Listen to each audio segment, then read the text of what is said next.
Salve camaradas, tudo bem? O tema do vídeo de hoje é Eribaldo Maia, Domênico Lossurdo e a crítica ao marxismo ocidental.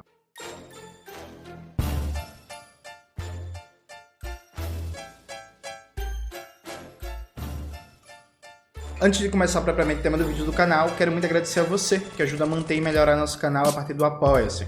Seu apoio é fundamental para a gente continuar o nosso trabalho. Se preferir o Pix, está aparecendo aqui como QR Code na tela do vídeo. Camaradas, note, Eribaldo Maia, que tem um quadro aqui no Farol Brasil, né, o Dialética do Pop, ele lançou um vídeo chamado O Pior Livro do Domênico Lossurdo, o Marxismo Ocidental.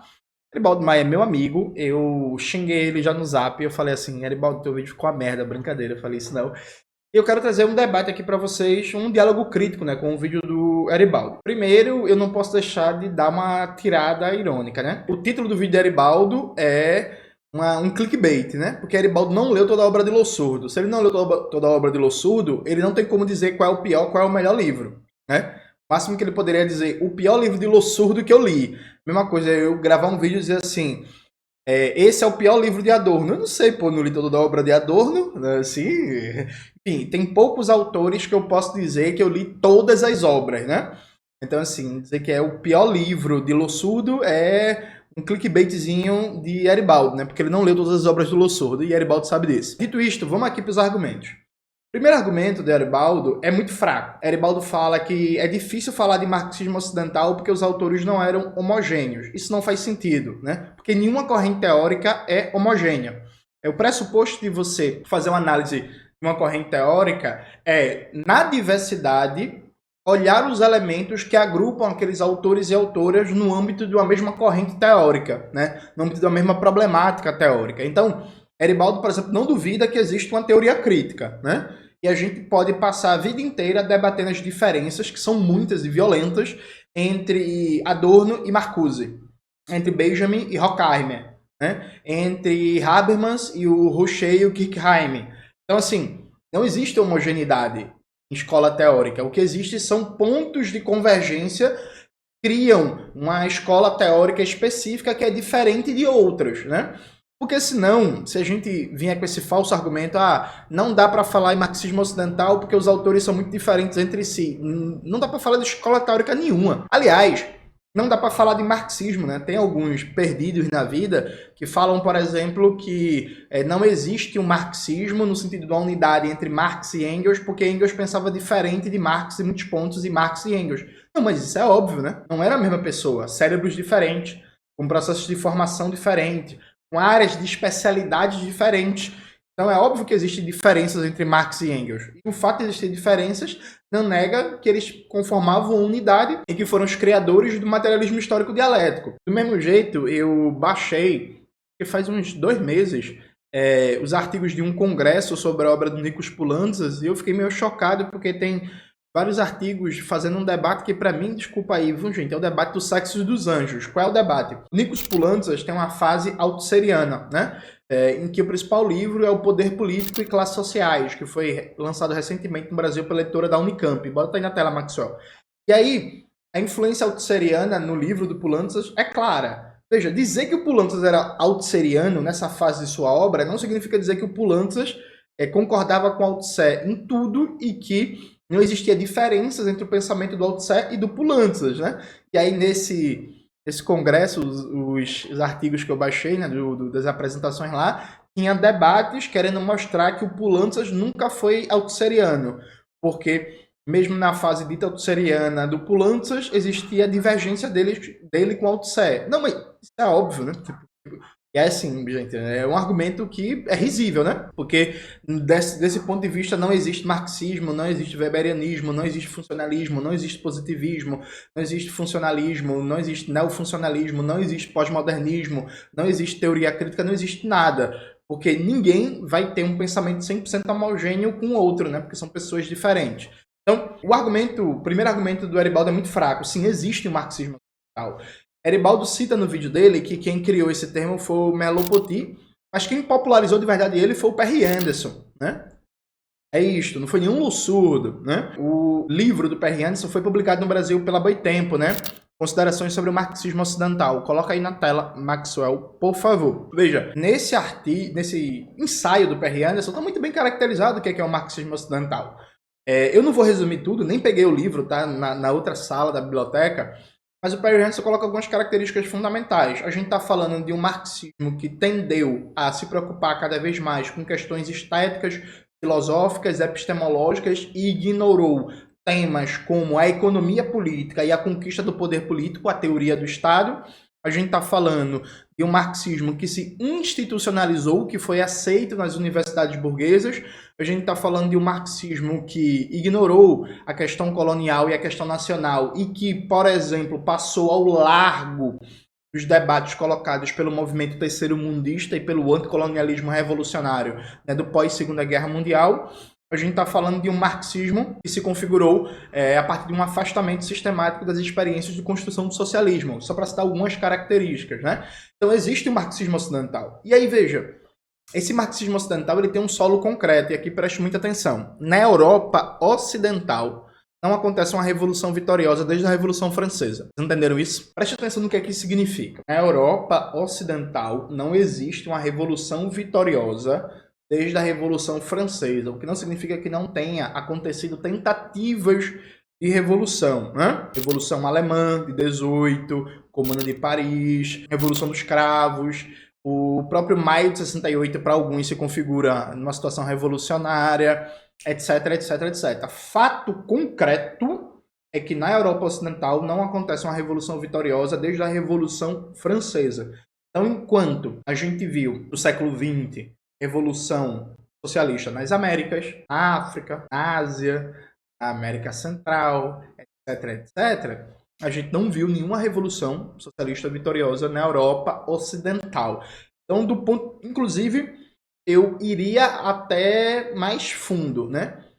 Do ponto de vista de controle da ordem burguesa, de estabilidade da ordem burguesa, você viu mais estabilidade da ordem burguesa países da Europa Ocidental do que, por exemplo, nos Estados Unidos, né? Para mim, o movimento dos direitos civis e todo o caldo de cultura, de mobilização política, de crítica e de organização revolucionária que surgiu ali, do movimento dos direitos civis aos Panteras Negras, configura uma situação, sim, de crise revolucionária nos Estados Unidos, né? É uma polêmica, é um debate muito longo, inclusive entre teóricos marxistas dos Estados Unidos.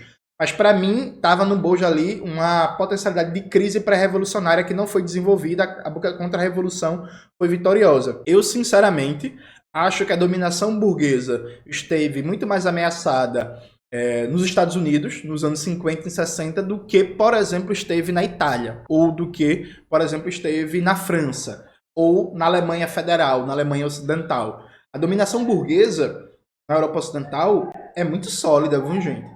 Então a gente está falando de um lugar histórico concreto em que foi produzido dentro da universidade uma produção marxista num território de contexto contra-revolucionário que é elemento central do sistema imperialista, receptor de valor produzido em toda a periferia do sistema e que dá uma possibilidade de padrão de vida e uma rede de compromissos materiais entre classe trabalhadora e burguesia que era inédito no mundo, né?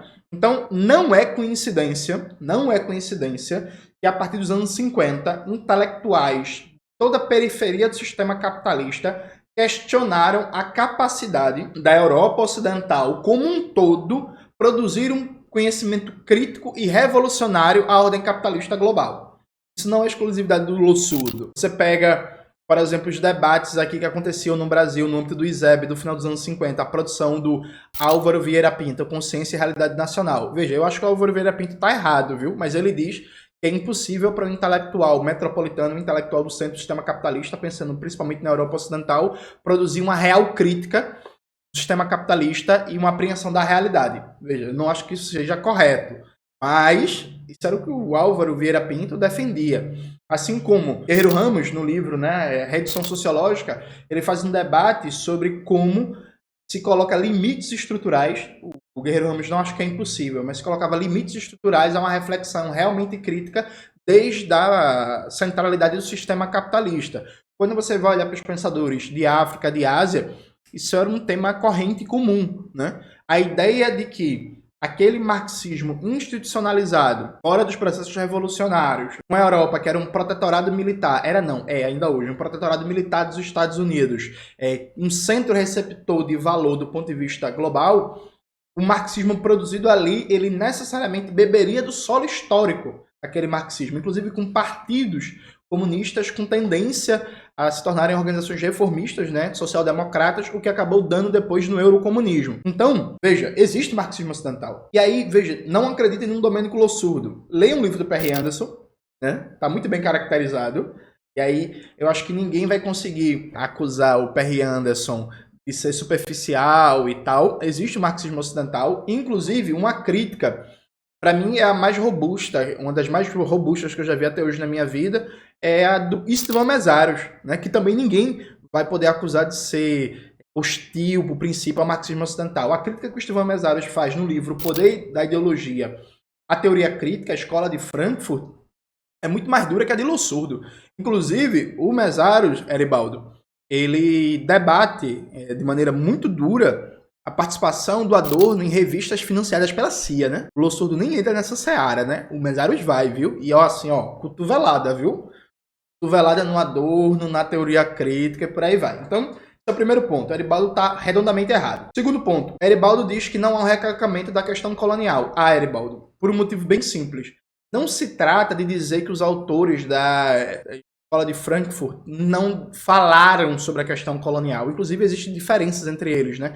Marcuse, por exemplo, foi muito mais simpático e solidário às lutas anticoloniais e antirracistas do que o Adorno e o Horkheimer, por exemplo. Se trata de dizer, Eribaldo, que a questão colonial ela precisa estar no centro de toda e qualquer formulação crítica, dado que é impossível pensar a modernidade por fora da questão colonial e ela configura a realidade histórico-concreta da maioria da humanidade. Então é importante lembrar, eu já falei isso em outros vídeos do canal, Lane, em 1919, ele faz um exercício de fazer uma conta. A maioria da humanidade está em situação colonial, vamos fazer uma conta aqui. Os países colonizados, qual é a população deles? E Lane chega à conclusão, que era óbvio, né? E a maioria da humanidade estava colonizada, né? O colonialismo, ele não é exceção, o colonialismo ele é uma regra. Tanto é assim que a modernidade pode ser pensada como um avanço progressivo do colonialismo. Do século XVI até o século XX, até a vitória em Stalingrado, você tem um avanço progressivo do colonialismo. Quando, pós Segunda Guerra Mundial, começa a descolonização afroasiática, aquilo ali é a maior transformação da história humana, da paisagem político-institucional das nações, né, do sistema interestatal global. Veja, é a maior transformação de toda a história da humanidade. Porque do século XVI até o século XX a tendência foi de avanço progressivo do colonialismo. No pós-Segunda Guerra Mundial, depois da virada histórica representada pela vitória da União Soviética contra os nazistas, a gente teve pela primeira vez a maioria da humanidade vivendo sobre estados nacionais formalmente livres e independentes. Sem entrar no debate aqui do neocolonialismo e tal, mas assim, foi a maior transformação da paisagem estatal global da história humana. Foi a primeira vez, depois de 400 anos, que a tendência da humanidade foi uma tendência de negação do colonialismo e não de reforçamento. Primeira vez, 400 anos. Então, o que o Lossurdo fala não é citou, não citou, citou quantas vezes, citou 6 vezes e tal. É que uma crítica ao capitalismo, uma verdadeira teoria crítica que não tem a questão colonial no centro da reflexão, ela tá errada. E pra mim, o Lossurdo tá certíssimo, viu? E aí, Eribaldo pode... Adorno citou a questão colonial. Ó, aqui no Dialética Negativa. Não, veja... O Lossurdo não fala que não citou, ele fala que há um recalcamento. Há um recalcamento da questão colonial. E ele dá vários exemplos nesse livro. Ainda a gente vai entrar nos problemas do livro, vamos com calma, né? Então, assim, um recalcamento da questão colonial. Isso é tão forte, mas tão forte, mas tão forte, que, por exemplo, na hora que vai se debater, nos dias atuais, né? Debater democracia, vai se debater liberdade, vai se debater uma série de coisas, nunca é levado em conta a realidade histórico-concreta da periferia do sistema capitalista, né? A galera descobriu agora, por exemplo, com essa questão do Irã e de Israel, né? Israel atacando o Irã, a importância de ter bomba atômica, né? E fizeram vários memes, várias piadas na internet de que a Coreia do Norte ninguém quer atacar, porque a Coreia do Norte tem bomba atômica. Tipo assim, ó, gente. Assim... Pois é, né, gente? É isso, né? Existe imperialismo O imperialismo só respeita a força militar, os países da periferia do sistema capitalista, que tem contradições com o centro hegemônico do sistema imperialista, que é o eixo Israel e Estados Unidos, ou eles estão armados até os dentes, ou eles vão ser esmagados. Tá ligado? Se a gente descobrir isso agora, entende? Veja, eu acho curioso como, por exemplo, é muito claro e explícito esse caráter eurocêntrico mesmo, né, dos debates, quando na hora de se vai avaliar certas experiências, como, por exemplo, avaliar as experiências socialistas do século XX, nunca se considera, por exemplo, experiências socialistas, elas contribuíram para a democracia no mundo, na humanidade, sim ou não? Essa resposta ela é sempre dada desconsiderando a questão colonial. Eu busquei mostrar isso, por exemplo, no meu livro, né? Raça, Classe e Revolução, a luta pelo poder popular nos Estados Unidos, em que eu procuro mostrar que, por exemplo, o debate sobre totalitarismo, ele só se sustenta se você exclui a questão colonial, e mesmo assim sustenta de maneira precária, né? Mostrando que, por exemplo, para uma porra de lideranças do movimento negro dos Estados Unidos, o exemplo do totalitarismo não era a União Soviética, era os Estados Unidos. E, à semelhança da Alemanha nazista, tinha um regime de supremacia racial, e a União Soviética não, né? Era crítica combatente na prática desse regime de supremacia racial. Então veja, você pode, evidentemente, fazer uma crítica ao Lossurdo, uma certa igualação apressada, né? Porque as formas de ignorar a centralidade da questão colonial do Marcuse e do Adorno são diferentes. É como se o Lossurdo colocasse tudo no mesmo barco, mas que existe, né, uma negação da centralidade da questão colonial nas reflexões da teoria crítica e do marxismo ocidental de maneira mais geral, está dado. E, de novo, não acreditem no Domênico Lossurdo, se for o caso. Peguem um livro do Istvan Mesaros, O Poder da Ideologia, né? Inclusive, neste livro tem uma entrevista dada pelo Habermas, se não me falha a memória, inclusive, ao Perry Anderson, não me falha a memória, né, na Monty Review, em que o Perry Anderson pergunta diretamente para o Habermas o que ele teria a dizer para os países do terceiro mundo, né, como se chamava à época. E o Habermas diz abertamente, não, eu não tenho nada a dizer não, porque minha teoria não foi formulada pensando nesses países. É isso. Veja, os Foucaultianos ficam putos comigo quando eu digo assim, Vigiar e Punir é um bom livro, diz porra nenhuma sobre a realidade brasileira. É isso. E aí, tudo bem, veja, a culpa não é do Foucault, a culpa não é do Foucault. Quando o Foucault escreveu, deu suas conferências e tal, o Foucault estava dialogando com a realidade dele. A culpa é do colonizado no Brasil, que lê O Nascimento da Biopolítica, que lê Ordem do Discurso, que lê Vigiar e Punir, e acha que aquilo ali é instrumento analítico para pensar a realidade brasileira e latino-americana. Né? Foucault não tem culpa nenhuma disso. Né? Os colonizados é que tem culpa. Enfim. Então, existe um recalcamento da questão colonial. E aí vem o terceiro ponto. O Eribaldo nega um afastamento da política, da disputa pelo poder nesses autores, usando um argumento que está correto e está errado, que é, não, eles não se afastaram da política, eles faziam teoria, porque teoria é uma forma de fazer política, mais ou menos. Veja, toda teoria tem em si uma função política. Então, fazer teoria, sim, tem uma dimensão política. Então, por exemplo, a partir do momento que você escolhe ser um pesquisador ou pesquisadora comprometido com a crítica do existente, você já tomou uma opção política, perfeito? Isso é muito importante, inclusive, ter consciência, né, da sua opção política na hora de fazer científico, na hora da prática teórica. Você está comprometido com a manutenção da ordem dominante ou você está comprometido com a transformação da ordem dominante? Tudo certo. Dito isto, há uma premissa básica aqui, pelo Marx, que a teoria só se transforma em um instrumento revolucionário quando ela chega às massas. O ato em si de teorizar, ele é político. Ele não é político revolucionário. Entende?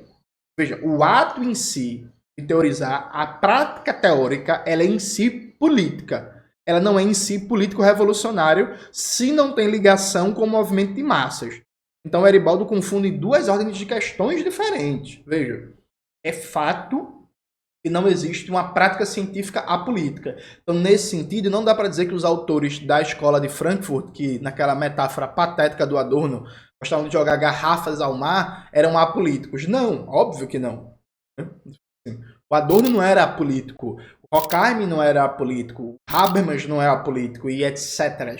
É óbvio que ali há uma escolha política e o seu fazer teórico é político. Só que isso não é político revolucionário, dado que a crítica em si, a negatividade emanada da teoria não destrói ordem capitalista nenhuma não, viu? Não se faz revolução só com teoria. Se faz revolução com o encontro da teoria com o movimento de massas, o encontro da teoria com a luta da classe trabalhadora.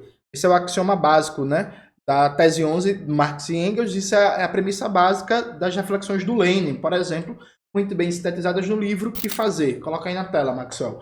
Então, assim, há sim um afastamento da política, né? Inclusive um afastamento da política e uma institucionalização acadêmica desse marxismo, que é muito bem aceito, viu? Inclusive é curioso como, por exemplo, hoje mesmo, você chega na Universidade Brasileira, e se propõe, por exemplo, eu quero fazer um estudo sobre a obra de Che Guevara. Oxe, tá maluco? Tá maluco? Quero fazer um estudo sobre a obra do Mao Zedong. Oxe, quero fazer um estudo sobre a obra do Guiap. Oxe, fazer um estudo sobre a obra do Ho Chi Minh. Oxe, pode não, porra, pode não. Pode não, tu vai sofrer perseguição, não vai ter orientador, vão ter que convencer do contrário, vai fazer um estudo sobre a obra do Stalin. Tomou no cu, com perdão do palavrão aí. Não pode, pô. Não pode. Pode fazer um estudo sobre a obra do Adorno, Uzi, David Harvey, do Terry Eglinton, Gramsci, que foi transformado num autor acadêmico, que não era a realidade, a originalidade de Gramsci, né? Então, sim, existe um afastamento da busca pelo poder. E veja, esse afastamento da busca pelo poder está ligado à realidade concreta, histórica desses autores, que a maioria deles não conseguiu resistir a isso, que é o fato de que a Europa, desde a Revolução Francesa, não tem uma revolução vitoriosa. E aí quem fala isso não é o Jones Manuel, que não gosta do europeu, gosta mesmo... Não, brincadeira, gente. Brincadeira. Vocês sabem que, abrindo um parênteses rápido, né? Ano passado eu viajei pela primeira vez para fora do Brasil, eu fui para Colômbia, né? E esse final desse ano, quando a gente entrar de férias, eu e minha companheira, a gente vai viajar, sabe para onde? Minas Gerais. Minas Gerais. Vai para BH, vai para Ouro Preto, vai para Diamantina. Inclusive, quem for aí de Ouro Preto e Diamantina, no final do ano vocês encontram a gente aí andando na rua, né? Eu jamais vou me endividar no cartão de crédito, parcelar em 10 vezes para gastar meu dinheiro para ir para a desgraça de Paris e de Milão, viu? Se me convidar para uma palestra sem eu pagar passagem, eu vou. Viu? Mas aí, enfim, não tem essa história pela Europa, não. Então veja, o Lazarato, acho que é assim que chama, né? É Maurício Lazarato, acho que é esse o nome dele. Numa entrevista publicada no Brasil pelo Outras Palavras, ele faz justamente essa reflexão de que, ó, a Europa, pensando do ponto de vista estrutural como locus histórico de produção do conhecimento, ela tem dificuldade de pensar a transformação revolucionária da realidade, porque faz mais de 200 anos que não tem uma revolução vitoriosa aqui. Então, é muito fácil para o pensador europeu, determinado por sua época histórica, que não consegue perceber toda a profundidade dessa determinação e escapar, porque é possível escapar, ignorar as questões concretas da tomada do poder e da construção do socialismo e, por exemplo, negar em abstrato as experiências históricas, dizendo que foi revolução traída, que ignorou Marx, tem que voltar a Marx, dizer que é socialismo burocratizado, dizer que é socialismo degenerado e por aí vai,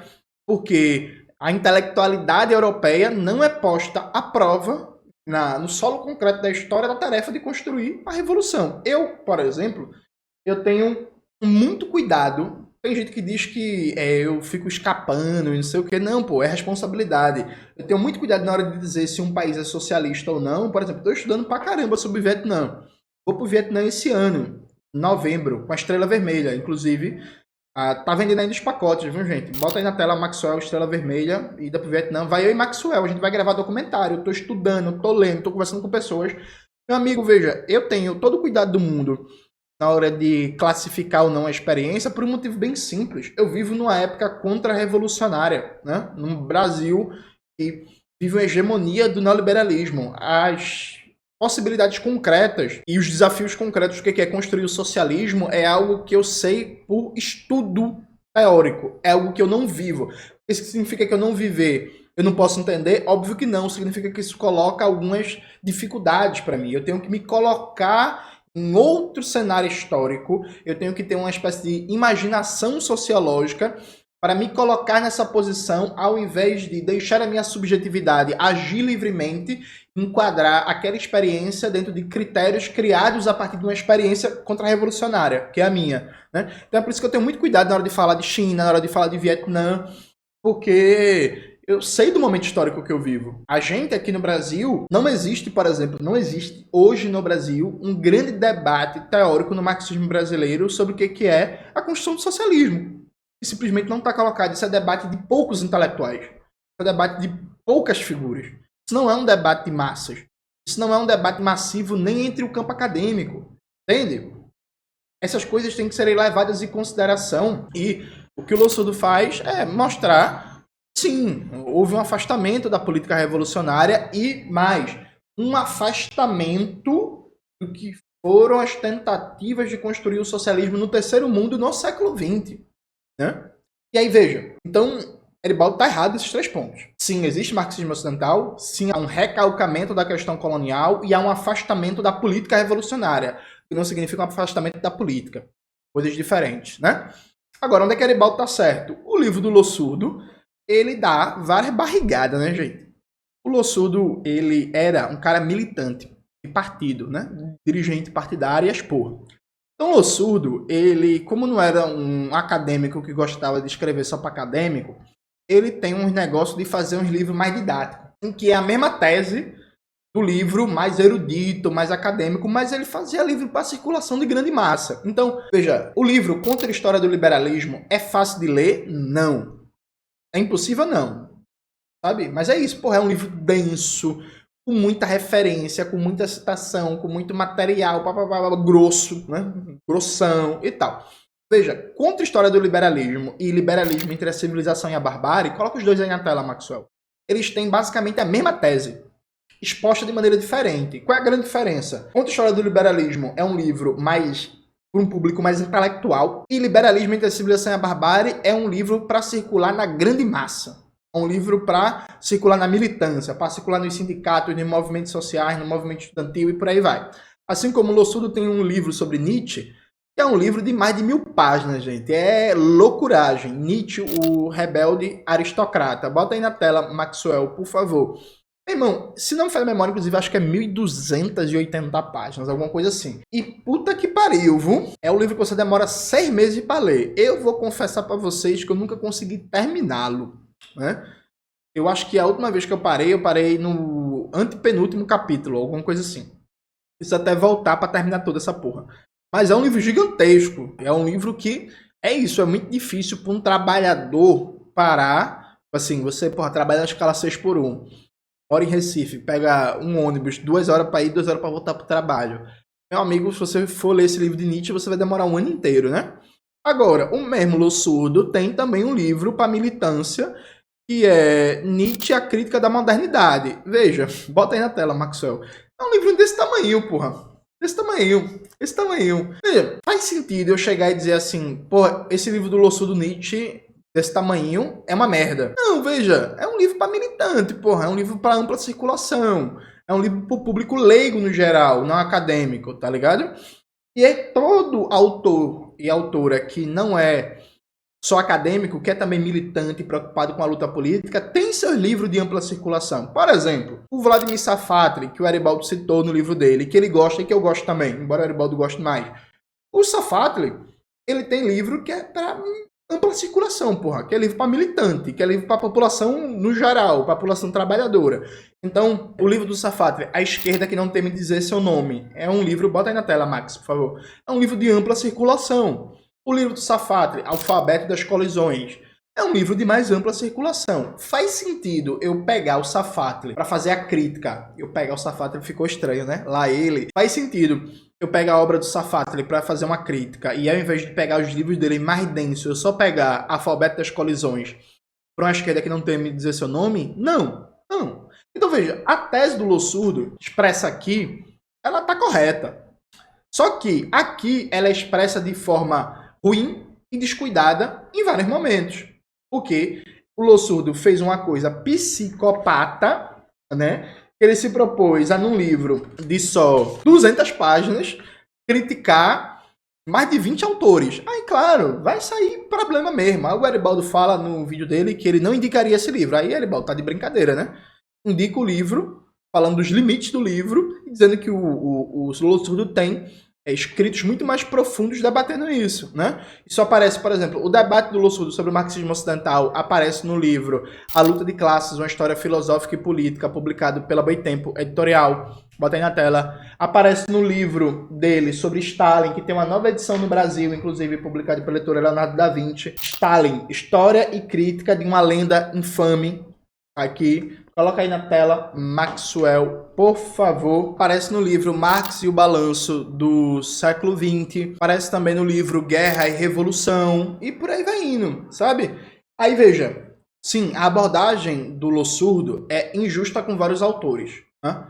E aí, o Lossurdo, a meu ver, ele foi irresponsável ao se propor a debater a obra de um autor em 4, 5 páginas, 7, 8 páginas. Então, a abordagem do Lossurdo com o Althusser tá errada, com Sartre tá errada, com Badiou tá errada, com Benjamin tá errado. E aí, isso é curioso, porque, por exemplo, o mesmo Lossurdo que faz uma crítica, que parece que ele descarta toda a obra do Adorno, por exemplo, neste livro, ele não faz isso no livro A Linguagem do Império. Ele cita positivamente, elogiosamente o Adorno várias vezes, sabe?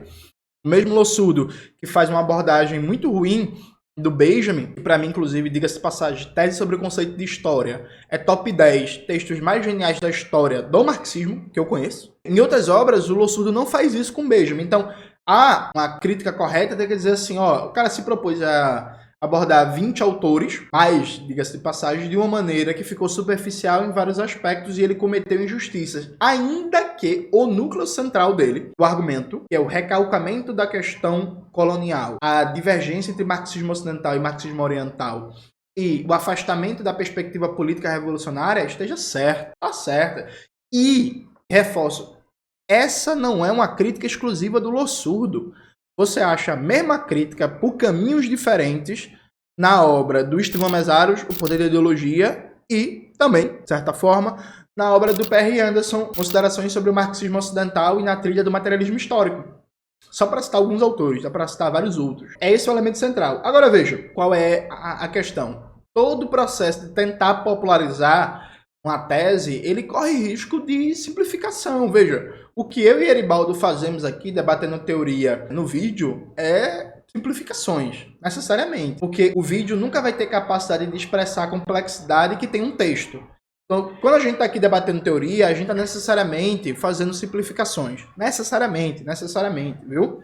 Nunca o vídeo vai ter a capacidade de expressar a complexidade que tem o texto. Então, o desafio de popularizar conhecimento, o desafio de fazer o conhecimento circular, tem elementos de simplificação, né? E vai sair certos problemas, sabe? É por isso que, inclusive, diga-se de passagem, no vídeo que eu lancei sobre Gustavo Machado e o debate sobre a China, respondendo o Gustavo Machado, né? Um vídeo de mais de 5 horas, eu chamei o Gustavo Machado para um debate sobre texto, sobre a China. Porque, para mim, ficou claro o limite do vídeo para abarcar toda a complexidade do debate. Vamos debater com texto. Inclusive, o Gustavo Machado até hoje, né, não respondeu esse vídeo, né? Eu fiquei triste que o debate deu uma morgada. Mas, enfim, voltando aqui. Treta com o Eribaldo agora. Com o Gustavo Machado é depois. Então, eu acho que o Eribaldo, ele se esquiva das questões centrais. E aí, veja, nem o Lossurdo acha, e nem eu acho, que não deve ler os autores da escola de Frankfurt. Não, eu gosto do Marcuse, viu? Eu gosto do Marcuse. Eu sou apaixonado pela obra do Walter Benjamin, tá ligado? Eu gosto do Punição e Estrutura Social, do Rouchet e do Durkheim. Nem Lossurdo, nem eu acha que a gente não deve ler os autores do marxismo ocidental. É isto. Eu não gosto de alguns festejados. Por exemplo, eu não curto David Harvey. Sim, tal. É isto. Mas outros eu curto. Badiou, por exemplo, é sensacional. Acho que todo mundo tem que ler o Alain Badiou, por exemplo. Eu não curto o Tony Negri. Acho ruim.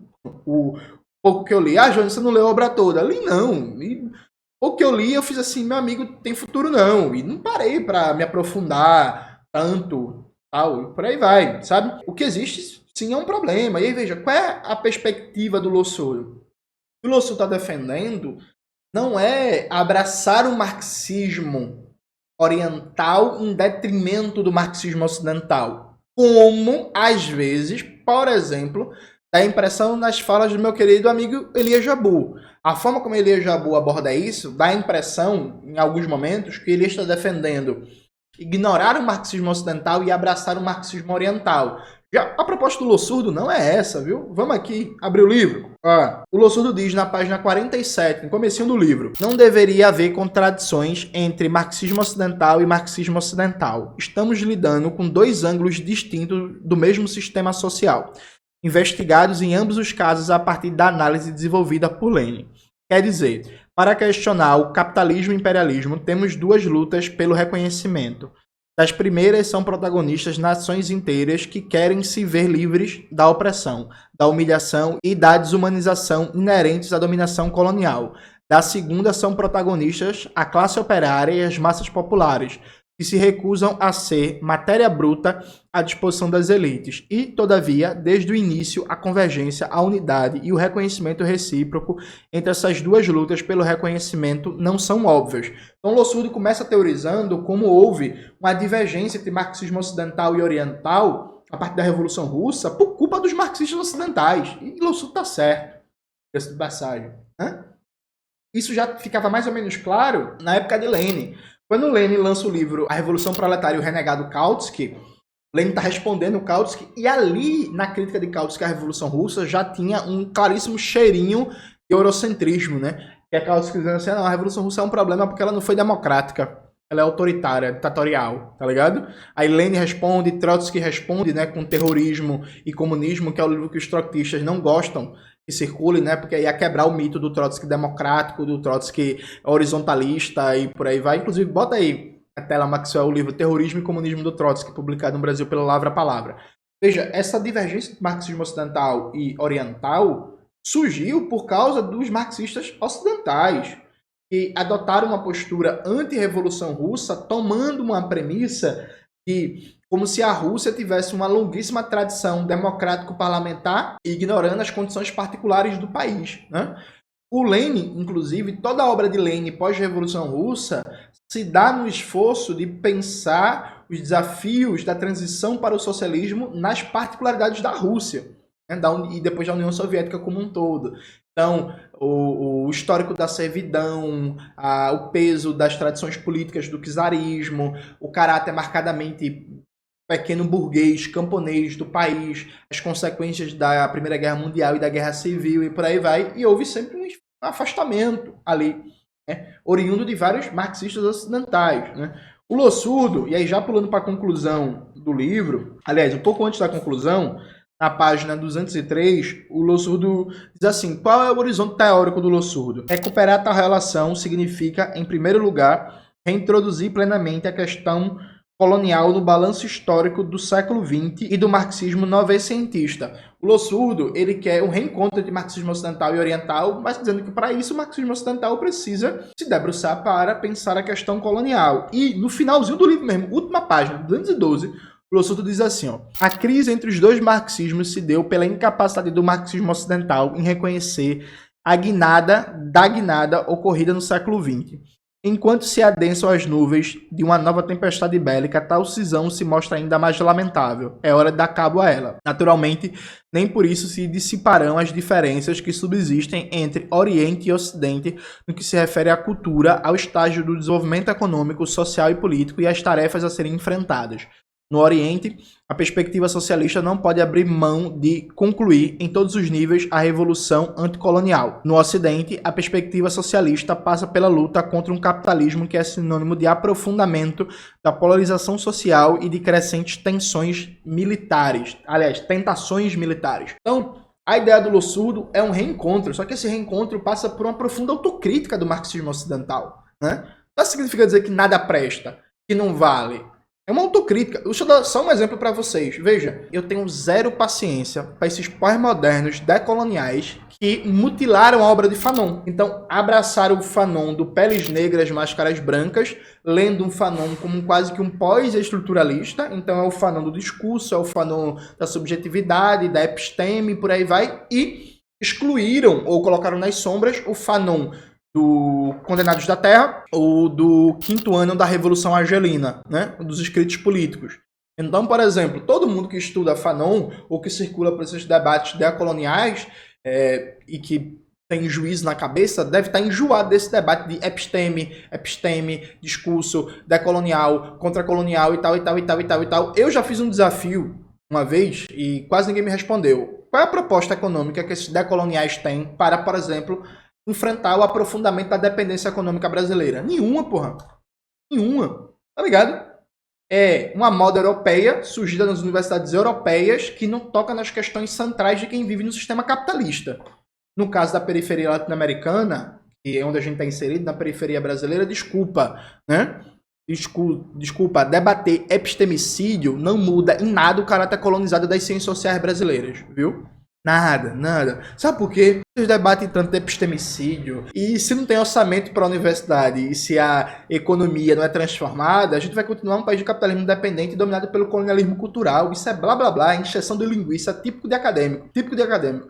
Ah, Jones, então você acha que não pode debater epistemicídio? Pode debater, pô. Pode debater epistemicídio, pode debater epistemologia do Sul, pode debater a desgraça toda, dando consequência prática para transformar as relações sociais que deem fundamento para enfrentar o colonialismo cultural. Caso contrário, é só masturbação. Injeção de linguiça. Por quê? Há mais de 20 anos, as universidades públicas brasileiras, todo mundo fala de epistemicídio, epistemologia do Sul e por aí vai. Eu quero que você me diga concretamente o que mudou na sociedade brasileira do ponto de vista de enfrentamento ao colonialismo cultural e ao eurocentrismo. Vamos lá? Assim, eu não tenho paciência para isso não. Isso é tara europeia. Tara europeia. E não tenho o que dizer sobre o aprofundamento da dependência tecnológica e produtiva do Brasil, que não tem o que dizer sobre o aprofundamento do caráter de subsoberania da sociedade brasileira, que não tem o que dizer, a não ser palavras genéricas sobre extrativismo, mas sobre a expansão do agronegócio, que não tem o que dizer sobre o papel que os militares cumprem na formação econômico-social brasileira, que não tem o que dizer sobre o papel do capital estrangeiro, né? Inclusive, nem abraçam e nem debatem a categoria de imperialismo, né? E aí, fora da categoria de imperialismo, não dá para entender o mundo contemporâneo, sabe? Então, veja, há uma tara europeia que continua eurocêntrica. Veja, nada é mais eurocêntrico do que esses debates decoloniais, viu? Então, assim, enquanto a gente não fizer a crítica radical ao eurocentrismo, o lugar, né, histórico, estrutural de produção do conhecimento dos centros hegemônicos, inclusive do marxismo, realmente fica muito difícil esse reencontro, né? E é isso que o Lossurdo propõe. O Lossurdo propõe não descartar o marxismo ocidental, renovar o marxismo ocidental a partir do encontro com a história da maioria da humanidade, que não está na Europa, que não é branca, não tem olhinho azul, viu? A maioria da humanidade, gente, tá na Ásia e na África, na América Latina, né? O centro e acúmulo histórico revolucionário não está na Europa. Né? Centro do laboratório da história, do estudo, da crítica prática ao capitalismo está na América Latina, na Ásia e na África. Né? Então, toda vez que aparece algum movimentozinho, algum líderzinho, um vagabundo de quinta categoria da Europa, vocês ficam apaixonados. É Podemos, é Syriza, é PSOE, é Bloco de Esquerda, é Geringonça, é The Like. Agora, em Nova York, ganhou as primárias um candidato muçulmano e socialista, né? E aí já tá, galera, já começou, porra. Já começou aqueles textinhos vagabundo que é o que podemos aprender com a vitória da esquerda em Nova York. Fuder, porra. Na África do Sul, que parece muito mais com a realidade brasileira do que Nova York, você tem uma intensificação da luta pela terra, uma radicalização dos conflitos agrários, inclusive o início de uma reforma agrária, que o Trump foi lá denunciar, dizendo que estava acontecendo um genocídio branco. Então, por exemplo, é possível surgir um movimento radical na África do Sul que coloca em questão a propriedade da terra, que é um dos elementos centrais do legado do apartheid, né? A hiperconcentração fundiária numa minoria branca, uma minoria dominante burguesa. Isso não gera debate aqui não, no Brasil não, viu? Ninguém liga, ninguém fala, e foda-se. Aí, um bonitinho em Nova York, ou então uma eleiçãozinha na Alemanha, a galera, o que a esquerda brasileira precisa aprender. Júnior, está dizendo que não pode aprender com a esquerda de Nova York, Pode, porra, tá ligado? Pode. O X da questão é que nosso norte de referência, nosso laboratório histórico, político e teórico não pode estar nos centros hegemônicos do sistema capitalista, dado que, historicamente considerando, a nossa similaridade está muito mais na periferia do sistema e o patrimônio histórico acumulado de revolução, de tentativa a erro de construção do socialismo, não está na Europa Ocidental e nos Estados Unidos. Está na América Latina, está na África e na Ásia. Então, por que a nossa principal referência é a Europa Ocidental, é os Estados Unidos? Por quê, assim? Por quê? Sabe? Por quê? Porque a gente fala muito mais da produção, marxista ou não, da Europa Ocidental, do que, por exemplo, da produção das ciências sociais do continente africano. Porque a gente lê muito mais Foucault do que Amilcar Cabral. Porque a gente lê muito mais Norberto Bobbio do que Walter Rodney. Porque a gente lê e estuda muito mais um Boaventura de Souza Santos do que um Eric Williams. Por quê? Sabe? Essas perguntas que a gente tem que fazer. Então, o que o Lossurdo propõe é o reencontro do marxismo ocidental com a história da maioria da humanidade, para enfrentar as suas debilidades, não para abandonar o marxismo ocidental, não negando suas contribuições, mas apontando o centro do seu limite. Então por isso que Eribaldo foi muito injusto, porque, Eribaldo, você e aquele careca que fazia Castelo Rá-Tim-Bum do Adorno são colonizados. Brincadeira, gente. Isso é uma piada aqui entre amigos, né? Mas eu acho que é isso. É isso que eu tenho que apresentar. E, Eribaldo, eu vou fazer um desafio a você. Desafio, presta atenção, viu? Você quer criticar a tese central do Adorno, do recalcamento da questão colonial na modernidade, por parte do pensamento social produzido na Europa Ocidental, em particular, pelo marxismo ocidental? Pegue o livro A Luta de Classes, uma história filosófica e política. É um livro muito mais denso. É um livro bem robusto, que não tem as falhas e os problemas desse livro e que expressa a mesma tese com infinita qualidade. Pegue esse livro, leia e faça uma crítica, Eribaldo. Estou desafiando você, meu amigo, a fazer isso. No dia que você fizer essa crítica, o Sport volta a ganhar e sai da lanterna do Campeonato Brasileiro. É isso, galera. Espero que vocês tenham gostado do vídeo hoje do canal. Não se esqueça disso. Se inscrever no canal, ativar o sininho, curtir esse vídeo, compartilhar e tudo isso que vocês já sabem. Um beijo e até a próxima.